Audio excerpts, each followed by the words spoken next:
désolée. Bonjour, je m'appelle Anna, je suis effectuée dans le département de l'anesthésie. Je vais vous présenter un peu sur le délirium post-opératoire et j'aimerais remercier Dr Léo pour m'encadrer pour cette topo. Du coup, je vais commencer rappelant la définition des délirium. C'est un syndrome clinique caractérisé par l'apparition aiguë d'une dysfonction cognitive avec trouble de l'attention. Selon les DSM-5, présente 5 caractéristiques clés. Un début aigu avec une évolution fluctuante, une durée limitée, généralement quelques jours, et une altération de l'attention et de la conscience. Et le point crucial, c'est une réversibilité habituelle. Le délire post-opératoire est un délire survenant 7 jours, dans les premiers 7 jours après l'intervention ou avant la sortie d'hospitalisation, si celle-ci a lieu plus tôt. En salle de réveil, on parle parfois de l'émergence du délirium pour désigner des signes de délire immédiat au retour de l'anesthésie. Cette étude observationnelle prospective publiée en British Journal of Anesthesia en 2015 explore l'apparition des signes de délirium au moment de l'émergence de l'anesthésie générale et leur évolution au cours du séjour en unité de soins post-anesthésie. L'idée est de différencier les manifestations transitoires liées à l'anesthésie de celles préfigurant une véritable délirium post-opératoire. Lors de cette étude menée auprès de 400 patients, des chercheurs ont observé qu'environ 19% des patients présentaient une émergence agitée immédiatement après l'anesthésie. À l'admission en salle de réveil, 31% des patients montraient des signes de délirium, dont 56% étaient de type hypoactif et 44% du type hyperactif.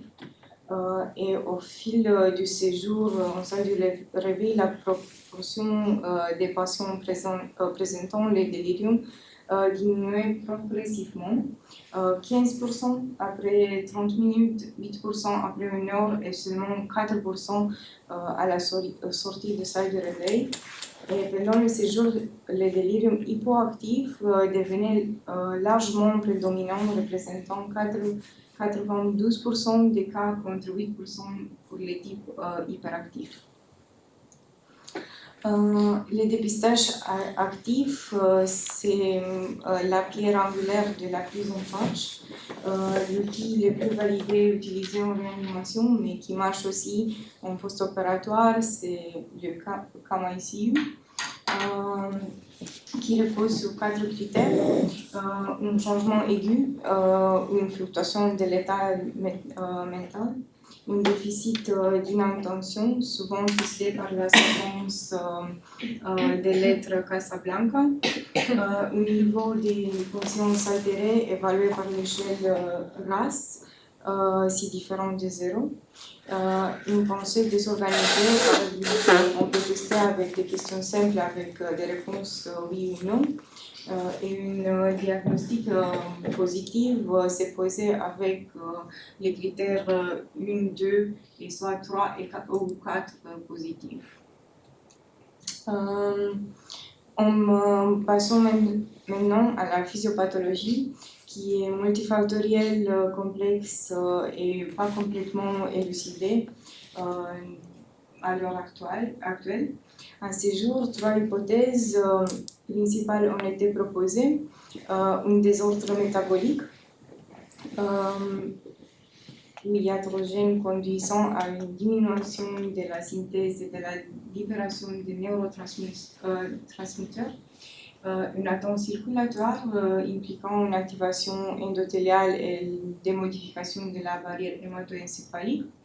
Et la troisième piste, c'était la neuroinflammation, qui est particulièrement, mais non exclusivement, observée au cours des processus inflammatoires systémiques tels que le sepsis ou l'intervention chirurgicale. La perturbation du métabolisme énergétique cérébral, les neurones ont énormément besoin de glucose et de l'oxygène car ils sont très consommateurs d'ATP et il n'y a pas de réserve au niveau cérébral. L'apport doit être constant pour qu'il puisse fonctionner de façon optimale. Et un défaut d'apport en oxygène, les hypoglycémies ou les états de choc, les dysfonctions microcapillaires liées au sepsis ou les découplages neurovasculaires sont des causes de dysfonctions neuronales et de délirium. Et avec l'âge, il y a une baisse de l'expression des transporteurs de glucose qui peut expliquer pourquoi les patients plus âgés sont plus sensibles. Si on passe pour les médiateurs pro-inflammatoires, ils vont pouvoir générer des altérations de la barrière hémato-encéphalique qui vont favoriser les diapédèses, notamment des néutrophiles et des monocytes qui vont alors passer au niveau cérébral. Ça va aussi activer l'endothélium de la barrière hémato-encéphalique qui va elle-même produire des médiateurs pro-inflammatoires. Et l'ensemble de ces facteurs va aboutir à l'activation de la cellule immunitaire résidant du système nerveux central qui est la microglie. Et cette microglie, lorsqu'elle va être activée dans ces conditions-là, elle va aussi sécréter des facteurs pro-inflammatoires et des facteurs neurotoxiques qui vont induire la dysfonction et des lésions neuronales qui peuvent être l'origine du délirium. Si on passe aux facteurs de risque, c'est hyper important de l'identifier pour après passer aux préventions. Et on peut les classer dans 3 catégories non modifiables, les grands âges, l'âge élevé, l'HTA, la danse, la consommation d'alcool, les facteurs modifiables, la sédation, les sévages psychotropes, les médicaments d'immobilisation, et traitables, c'est le sepsis, l'hypoxie, l'hypercapnie, l'hypoglycémie, et tout ça. Une méta-analyse récente publiée en JAMA Network Open souligne l'impact du statut assez élevé de l'urgence de la chirurgie des CRP élevés préopératoires et surtout de la démence préopératoire comme facteur de risque majeur. L'étude RAGA s'est penchée sur la chirurgie de la hanche et ils ont fait une différence entre les patients qui sont passés la chirurgie en anesthésie régionale ou anesthésie générale, mais ils n'ont pas trouvé une différence significative finalement entre les deux quand on regarde les déliriums post-opératoires. En revanche, l'étude STRID, ils ont regardé les patients qui sont passés la chirurgie en rachianesthésie avec une sédation seulement avec du propofol qui était administrée soit en dose faible, soit en dose élevée. Et ils ont trouvé que c'était une différence et c'était une baisse du incidence du délirium juste pour les patients qui ont eu une score Charlson bas. Pour le reste, tous les restes, ils n'ont pas eu de différence entre les deux catégories. Face à un risque si important, la prise en charge s'articule autour de 5 axes majeurs. La prévention non pharmacologique, éviter les causes médicamenteuses et iatrogènes, dépistage et surveillance active et programmes structurés de prévention. Et si on regarde la prévention non pharmacologique est la plus efficace et repose sur les programmes structurés. Le programme actif est un excellent exemple visant à stimuler les patients, cognition, motricité, sens, réduire le stress et promouvoir le sommeil en limitant les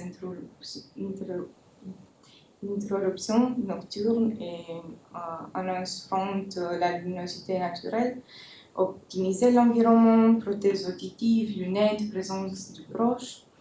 Et si on regarde cette étude randomisée en cluster, également publiée en JAMA Surgery, a montré que ces programmes de prévention structurée réduisent significativement l'incidence du délirium post-opératoire pour les patients après une intervention chirurgicale non cardiaque.